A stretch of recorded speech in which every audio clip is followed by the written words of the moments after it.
오늘 함께 나눌 하나님의 말씀은 디도서 3장 9절입니다. 그러나 어리석은 변론과 족보 이야기와 분쟁과 율법에 대한 다툼은 피하라.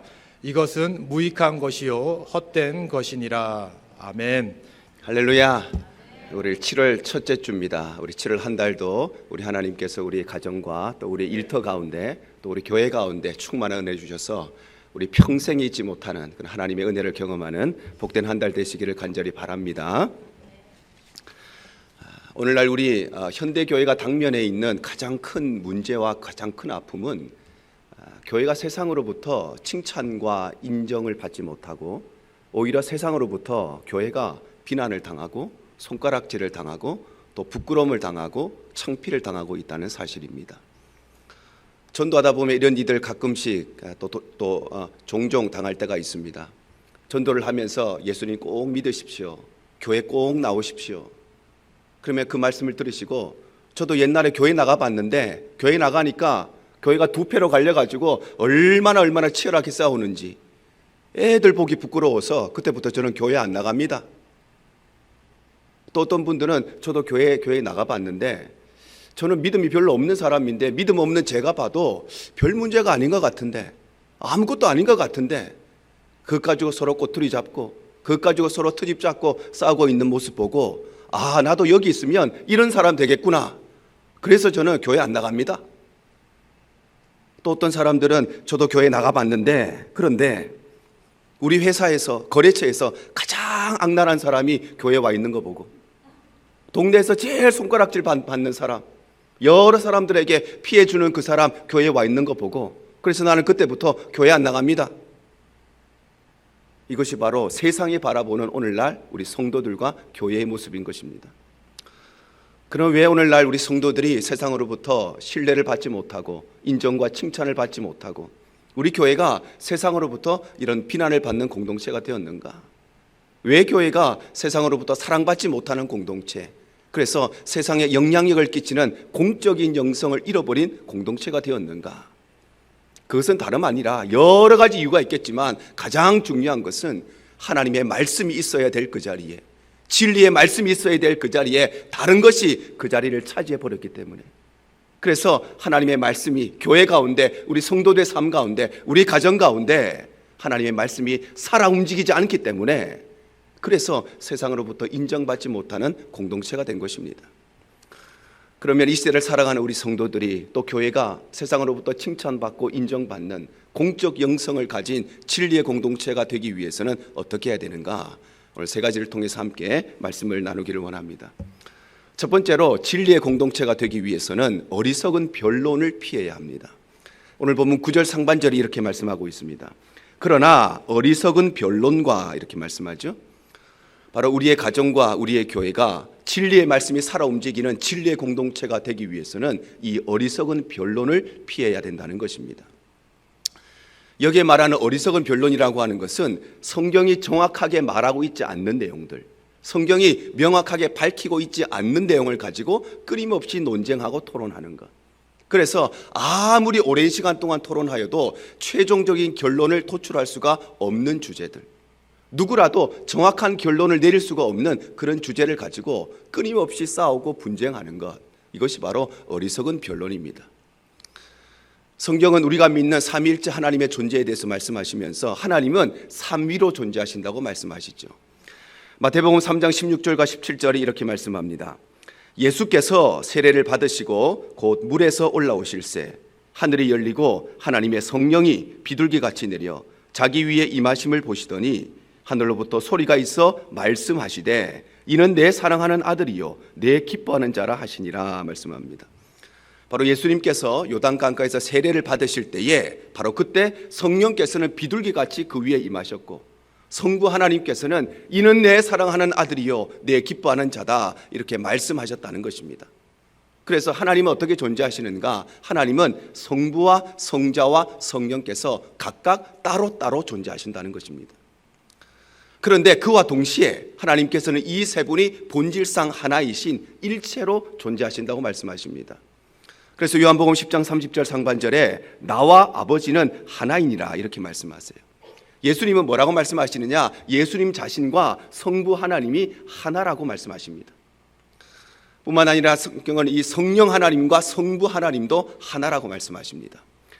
사도행전 5장 3절 하반절에서 4절입니다. 네가 성령을 속이고 땅값 얼마를 감추었느냐? 땅이 그대로 있을 때에는 네 땅이 아니며 판 후에도 네 마음대로 할 수가 없더냐? 어찌하여 이 일을 네 마음에 두었느냐? 사람에게 거짓말한 것이 아니요 하나님께로다 말씀합니다. 바로 성경은 말씀하시기를 성령 하나님을 속인 것과 성부 하나님을 속인 것은 같은 것이라고 말씀하시면서 성령과 성부가 하나라고 말씀하시는 것입니다. 이처럼 우리가 믿는 하나님은 성부와 성자와 성령이 따로따로 존재하신과 동시에 하나님은 본질상 하나이신 일체로 존재하신다는, 이 세상에서는 발견할 수 없고 이 세상에서는 만날 수 없는 복수형 단수라고 하는 아주 특이하고 특별한 존재 양식을 가지고 있기 때문에, 그래서 하나님은 우리의 이성과 지성으로 다 이해할 수 없고 다 설명할 수 없고 다 해석할 수 없는 그런 분이신 것입니다. 그래서 성부 하나님도 100% 완전한 하나님이시고, 성자 예수님도 100% 완전한 하나님이시고, 성령 하나님도 100% 완전한 하나님이시고, 이 세 분이 일체로 삼위일체로 계실 때도 완전한 하나님이신 것, 그것이 바로 하나님의 존재 양식입니다.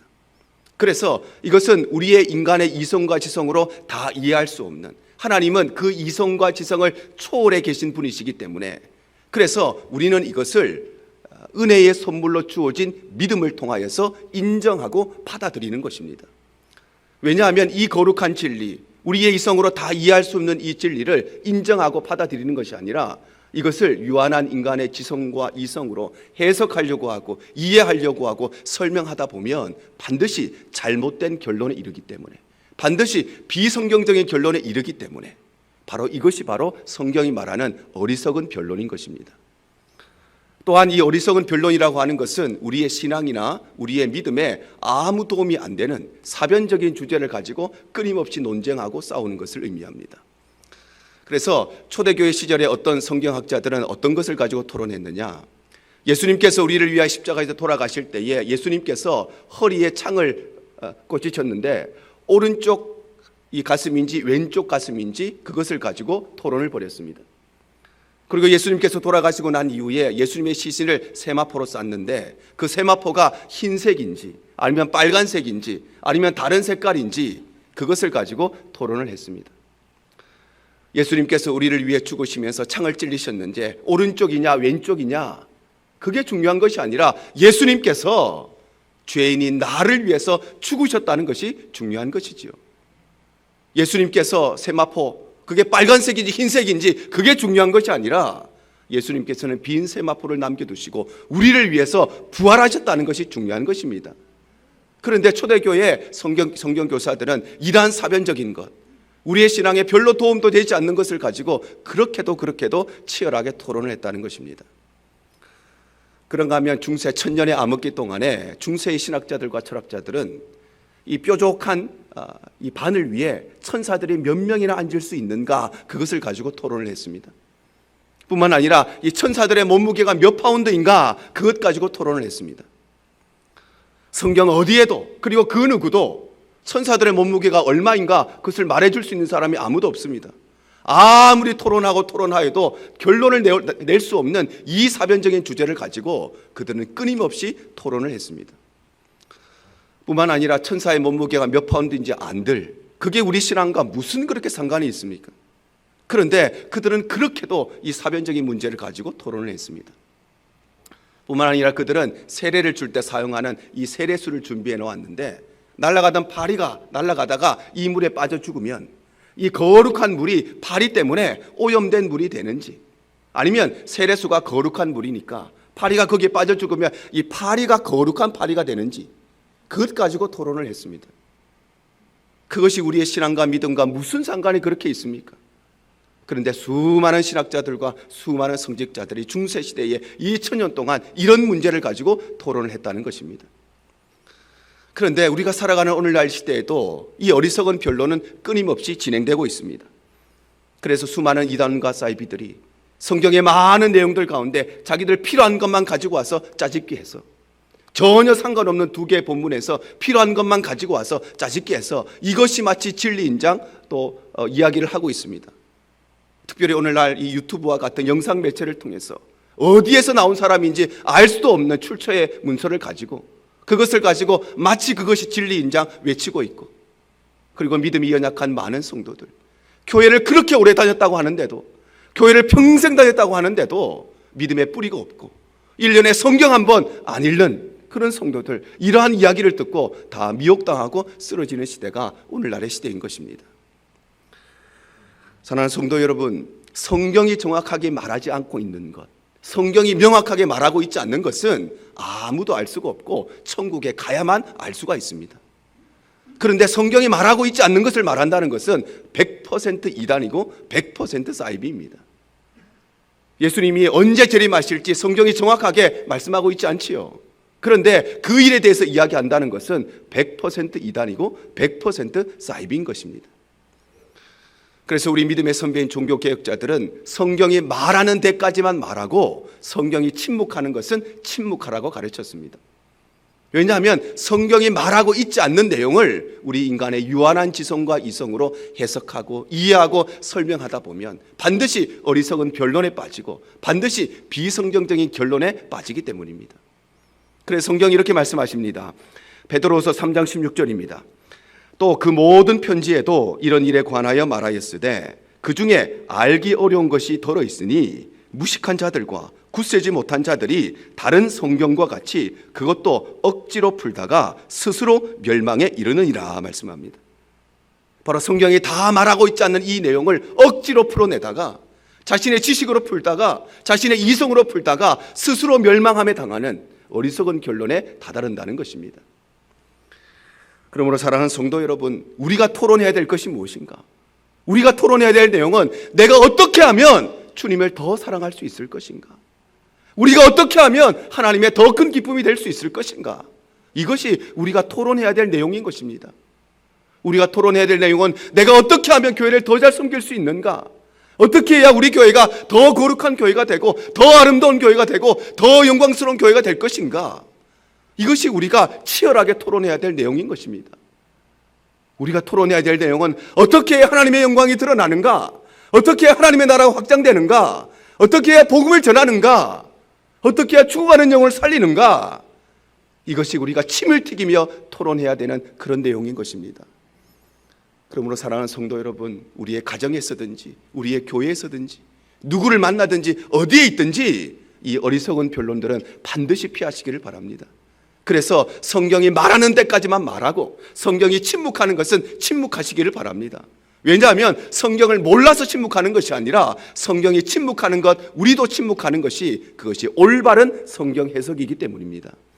그래서 우리의 가정과 우리의 교회가 하나님의 말씀에 진리의 말씀이 살아 움직이는 이 진리의 공동체가 되기 위해서는 바로 이 어리석은 변론을 피할 때에 우리의 가정과 우리의 교회가 든든하게 세워질 수 있는 것입니다. 두 번째로 진리의 공동체는 족보 이야기를 피해야 됩니다. 오늘 본문 9절 중반절에 이렇게 말씀하죠. 족보 이야기와 이렇게 말씀합니다. 바로 우리의 가정과 우리의 교회가 진리의 말씀이 살아 움직이는 진리의 공동체가 되기 위해서는 이 족보 이야기를 피해야 된다는 것입니다.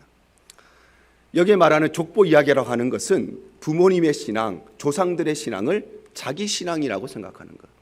그래서 부모님 신앙 또 조상들의 신앙을 통해서 내 구원이 보장되고 내 신앙이 보증될 것이라고 착각하는 것, 그것이 바로 족보 이야기입니다. 유대인들이 가지고 있었던 이 선민의식이라고 하는 것이 바로 이 족보 이야기의 가장 대표적인 선두주자들입니다.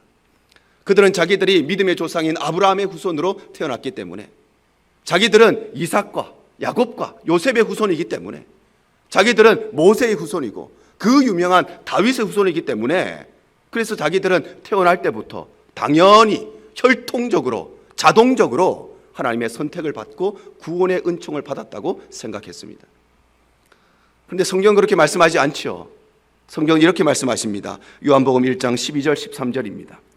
영접하는 자 곧 그 이름을 믿는 자들에게는 하나님의 자녀가 되는 권세를 주셨으니 이는 혈통으로나 육정으로나 사람의 뜻으로 나지 아니하고 오직 하나님께로부터 난 자들이니라 말씀합니다.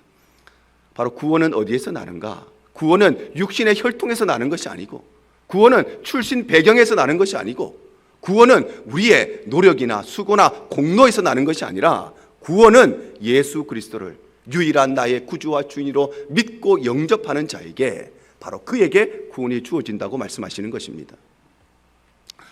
물론 우리가 믿음의 가정에서 태어났다는 것, 또 신앙의 가문에서 태어났다는 것은 아무에게나 주어지는 일반적이고 보편적인 복이 아니라 매우 특별한 은혜와 복입니다. 그런데 그럼에도 불구하고 우리 부모님이, 우리 조상들이 아무리 신앙이 좋다 할지라도, 아니 우리 집안이 대대로 목사 집안이고, 우리 집안이 대대로 장로 집안이고, 우리 집안이 대대로 선교사 집안이고, 우리 집안이 대대로 순교자 집안이라 할지라도, 그래서 우리 조상들이 그렇게도 많은 교회를 세우고, 우리 조상들이 집을 팔고 땅을 팔고 자기 건물 팔아서 그렇게 많은 교회를 세웠다 할지라도, 조상들의 믿음이 내 구원을 보장해 준다든지, 조상들의 헌신이 내 믿음을 보증해 주지는 않는 것입니다. 그런데 그럼에도 불구하고 부모님이 예수 잘 믿었으니까, 우리 조상들이 신앙생활 잘 했으니까 마치 나도 좋은 신앙인이라고 착각하는 것, 그것이 바로 오늘 우리가 성경에서 말하는 우리가 피해야 되는 족보 이야기인 것입니다. 또한 이 족보 이야기라고 하는 것은 우리의 가정이나 또 우리의 가문이나 또 민족이나 국가 가운데 위대한 믿음의 사람이 있으면, 아주 대단한 그런 신앙의 선배들이 있으면 그들의 삶과 그들의 인생을 아주 미화시키고 또 과장하고 부풀리고 심지어는 신격화하는 것, 그것이 바로 족보 이야기입니다. 그래서 이스라엘 백성들은 자기 가문에 아주 유명한 사람이 있으면, 자기 민족 가운데 아주 대단한 믿음의 사람이 있으면 마치 그 사람은 아무 죄도 짓지 않았던 퍼펙트한 사람이었던 것처럼, 그 사람은 아무런 실수도 없고 아무런 잘못도 저지르지 않았던 완벽한 사람이었던 것처럼 그의 신앙과 삶을 과장하고 부풀리고 미화시키는 일을 했다는 것입니다. 마치 우리 한국에 군대 갔다 온 남자들 치고 특공대 안 갔다 온 사람이 없죠. 우리 한국의 특공대가 왜 그렇게 많은지 이야기 들어보면 다 특공대 출신들입니다. 군대 갔다 온 남자들 치고 간첩 안 잡아본 사람이 별로 없습니다. 왜 그렇게 간첩이 많은지 다 간첩을 잡아봤다고 이야기합니다. 그런데 그 이야기를 들어보고 깊이 있게 들어보면 사실 그 이야기는 다 과장된 이야기고 부풀려진 무용담에 불과한 것이죠. 그래서 바울 사도가 이렇게 말씀하시는 것입니다. 디모데전서 1장 3절과 4절입니다.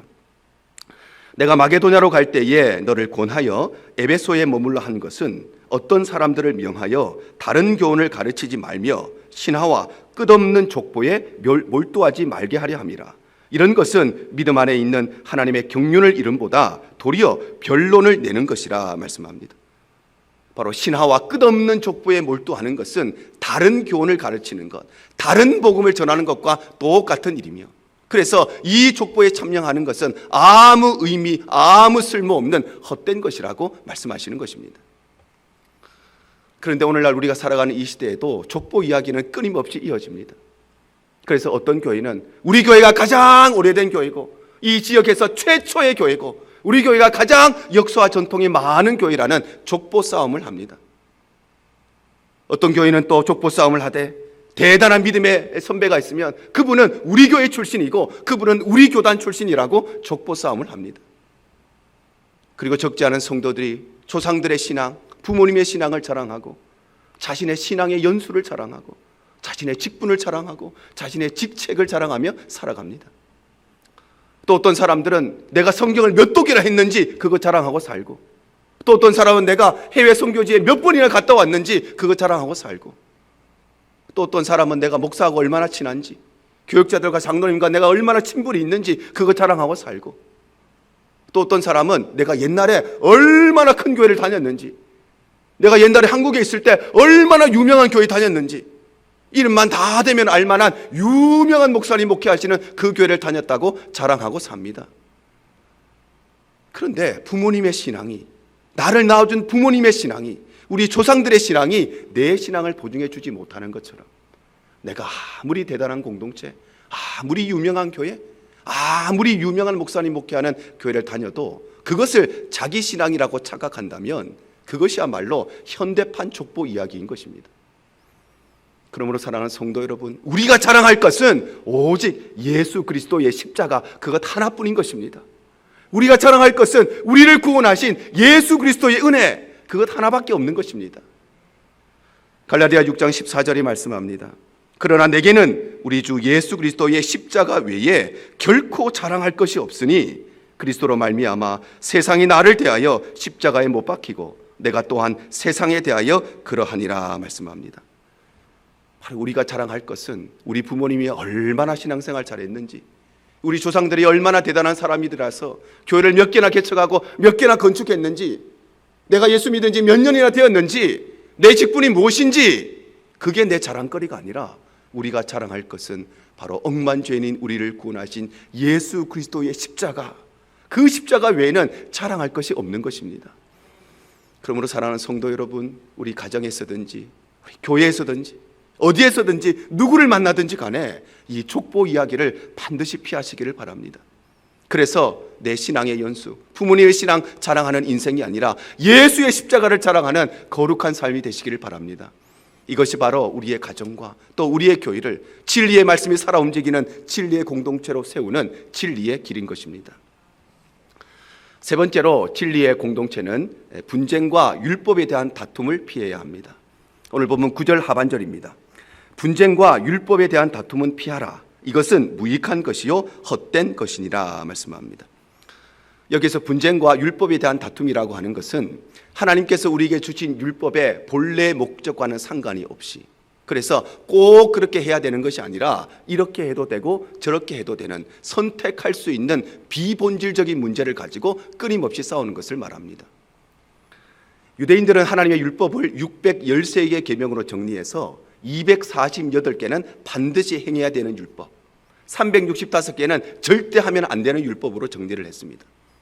그리고는 우리 모든 몸의 뼈가 248개이듯이 이 248개의 이 율법은 우리의 모든 몸을 통해서 순종해야 된다고 가르치고, 1년에 365일인 것처럼 절대 행해서는 안 되는 이 365개의 계명은 단 하루라도 행해서는 안 된다고 가르쳤습니다.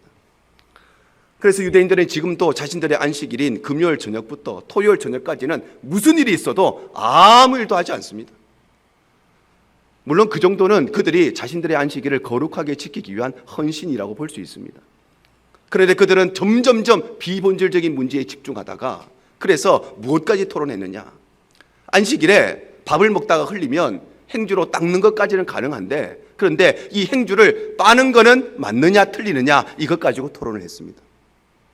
안식일에 청소하는 것까지는 괜찮은데 만약에 청소를 하다가 빗자루가 부러지면 이거 붙이는 거 해도 되느냐 안 되느냐, 그것 가지고 토론을 했습니다. 안식일 날 엘리베이터 타는 것까지는 괜찮은데 버튼을 누르는 건 되느냐 안 되느냐, 그것 가지고 토론을 했습니다. 안식일에 길을 가다가 상점에 물건을 보면 물건 구경하는 거는 괜찮은데 이거 얼마인지 값을 물어보는 것은 되느냐 안 되느냐, 이런 비본질적인 문제를 가지고 그들은 끊임없이 싸우고 끊임없이 토론했습니다. 또한 이 분쟁과 율법에 대한 다툼이라고 하는 것은 하나님께서 우리에게 율법을 주신 본래의 의도를 잘못 해석하여서 율법을 잘못 해석하고 잘못 적용하는 것을 말합니다. 우리 하나님께서 이런 율법을 주셨습니다. 레위기 24장 18절에서 20절입니다. 짐승을 쳐 죽인 자는 짐승으로 짐승을 갚을 것이며 사람이 만일 그의 이웃에게 상해를 입혔으면 그가 행한 대로 그에게 갚을 것이니 상처에는 상처로, 눈에는 눈으로, 이에는 이로 갚을지라. 남에게 상해를 입힌 그대로 그에게 그렇게 할 것이라 말씀합니다. 바로 하나님께서는 누군가가 다른 사람의 짐승을 쳐 죽이게 되면 그 짐승과 똑같은 짐승으로 그것을 배상해야 되고, 누군가에게 상해를 입히면 그가 똑같은 것으로 갚아야 되고, 그래서 눈에는 눈으로, 이에는 이로 갚으라고 말씀하신 것입니다. 그런데 하나님께서 왜 이런 율법을 주었느냐? 물론 가장 표면적인 이유는 만약 누군가가 누군가에게 피해를 입히면 어떻게 보상을 하고 어떻게 책임을 질 것인가, 그 기준을 이 율법을 통해서 주신 것입니다. 그런데 이 율법을 주신 정말 중요한 이유는, 그것보다도 더 중요한 이유는, 내가 만약 누군가에게 피해를 입히면 내가 그만큼 책임을 져야 되고 그만큼 배상을 해 주어야 되기 때문에, 그래서 미리 서로 다른 사람에게 피해 주는 일을 하지 않고 살도록, 미리 다른 사람에게 아픔을 주지 않도록, 미리미리 다른 사람에게 어려움을 주지 않도록 살도록 하기 위해서 이 율법을 주신 것입니다.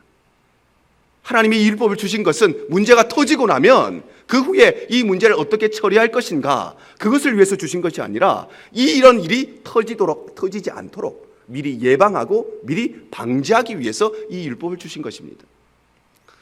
그런데 이스라엘 백성들을 잘못 이해했지요. 그래서 이 율법을 평화의 법이 아니라, 그래서 내가 누군가에게 피해를 주면 내가 그만큼 배상을 해주어야 되기 때문에 서로 피해를 주지 않고 평화롭게 살아가는 평화의 법이 아니라 복수의 법으로, 누군가가 내게 피해를 입히면 나도 똑같이 복수할 수 있는 복수의 법으로 만들어버린 것입니다. 그래서 유대인들은 이 율법을 해석하다가 스스로 자기 모순에 빠졌습니다. 탈무드에 이런 이야기가 있습니다. 어떤 사람이 랍비에게 이런 질문을 합니다. 랍비 선생님, 우리가 탈무드를 읽고 있는데 담배를 너무 피고 싶은데 탈무드를 읽으면서 담배 펴도 됩니까? 랍비가 이야기합니다. 아니죠. 안 됩니다. 어떻게 우리가 이 탈무드를 읽으면서 담배를 필 수 있습니까? 평소에 그냥 피는 거는 몰라도 탈무드를 읽으면서 담배 피는 것은 절대 불가합니다. 그러자 이 사람이 두 번째 질문을 합니다. 랍비 선생님, 그러면 우리가 이 탈무드를 쉬지 않고 읽어야 되는데, 그래서 집에 있을 때도 읽어야 되고 화장실에서도 읽어야 되고 언제든지 읽어야 되는데, 그런데 담배를 피는 그 시간에도 탈무드를 읽어야 됩니까? 그저 랍비가 이야기합니다. 당연하죠. 우리는 쉬지 않고 탈무드를 읽어야 되기 때문에 집에 있을 때도 읽어야 되고 화장실에서도 읽어야 되고 담배 필 때도 읽어야 됩니다. 그런 결론을 내린 것입니다. 바로 그들은 탈무드 읽으면서 담배 피는 것은 안 되는데 담배를 필 때 탈무드를 읽는 것은 가능하다고 하는, 자기 스스로 자기 모순에 빠지고 말았던 것입니다. 그런데 오늘 성경이 말하는 이 분쟁과 율법에 대한 다툼은 오늘날도 이 비본질적인 문제를 가지고 싸우는 일은 여전히 진행되고 있습니다.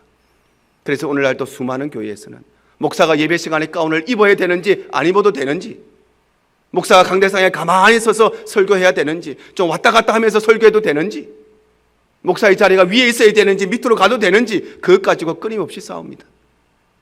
또 어떤 교회는 찬양대가 가운을 입어도 되는지 아니면 벗어도 되는지, 예배 시간에 찬송하는데 찬송가만 불러야 되는지 아니면 복음성가도 불러도 되는지, 예배 시간에 피아노나 오르간만 사용해야 되는지 아니면 드럼도 치고 기타도 쳐도 되는지, 정말 비본질적인 문제를 가지고 끊임없이 싸우는 시대가 오늘날의 시대입니다. 예배 순서가 이래야 되는지 저래야 되는지, 주기도문이나 사도신경이나 교동문을 꼭 해야 되는지 안 해도 되는지, 부활주일 날 흰 옷 입고 와야 되는지 색깔 옷 입고 와도 되는지, 그것 가지고 끊임없이 싸우는 시대가 오늘날의 시대인 것입니다. 사랑하는 성도 여러분, 목사가 강대상에서 설교하면 성령께서 임하시고 옆에서 설교하면 성령께서 임하시지 않습니까? 그렇지가 않죠. 우리가 찬송가 부르면 하나님 영광을 받으시고 복음성가 부르면 영광을 안 받으십니까? 그러시지 않죠. 주기도문하고 교동문을 해야 거룩한 예배고 그거 없으면 거룩하지 않는 예배입니까? 그렇지가 않죠. 그것은 우리가 선택할 수 있는 비본질적인 문제고, 교회의 방침에 따라서, 교회의 상황에 따라서, 교회의 여건에 따라서 우리가 스스로 정해서 하나님 앞에 드릴 수 있는 그런 문제인 것입니다. 그러므로 사랑하는 성도 여러분, 우리 가정에서든지 우리 교회에서든지 이런 분쟁과 율법에 대한 다툼을 꼭 피하시기를 바랍니다. 그래서 비본질적인 것 가지고 싸우지 말고, 그것 가지고 토론하지 말고 정말 중요한 본질적인 문제를 우리의 가슴에 품으시기를 바랍니다. 이것이 바로 우리의 가정과 우리의 교회가 진리의 말씀이 살아 움직이는 진리의 공동체로 세우는 진리의 길인 것입니다. 오늘 말씀 맺으렵니다. 우리 초창기 한국교회 역사에 이런 이야기가 기록이 되어 있습니다. 어떤 쌀집에 손님이 왔습니다. 그런데 이 손님이 돈이 없어서 주인에게 이렇게 이야기합니다. 내가 지금은 돈이 없으니까 쌀을 외상으로 좀 주면 내가 며칠 내에 꼭 갚겠습니다. 그런데 쌀집 주인이 이야기합니다. 그럴 수는 없지요. 외상으로 쌀은 못 줍니다. 그런데 이 이야기를 하고 있는 중에 다른 어떤 손님이 들어옵니다. 그런데 그 손님도 똑같은 이야기를 해요. 내가 지금 돈이 없어서 그러는데 쌀을 외상으로 좀 주면 내가 며칠 내로 꼭 갚겠습니다. 그러자 이 쌀집 주인이 두말하지 않고 그 사람에게는 쌀을 외상으로 주는 것이에요. 그런데 첫 번째 사람이 얼마나 기분이 나쁘겠습니까? 항의하기 시작했습니다. 저 사람에게는 왜 외상을 주면서 나한테는 왜 외상을 안 주는 것입니까? 그러자 주인이 이런 이야기를 합니다. 저 사람은 야소교를 믿는 사람입니다. 저 사람은 예수 믿는 사람입니다. 저 사람은 교회 다니는 사람입니다. 그러니까 믿고 외상을 줄 수 있는 사람이라는 것입니다.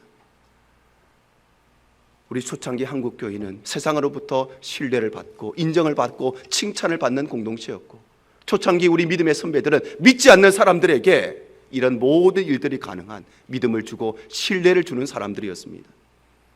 그런데 시간이 지나고 세월이 지나 오늘날 현대교회와 우리 성도들이 세상으로부터 칭찬과 인정과 사랑은커녕 오히려 세상으로부터 손가락질을 당하고 세상으로부터 비난을 당하고 세상으로부터 욕을 먹고 있는 것이 오늘날의 현실입니다.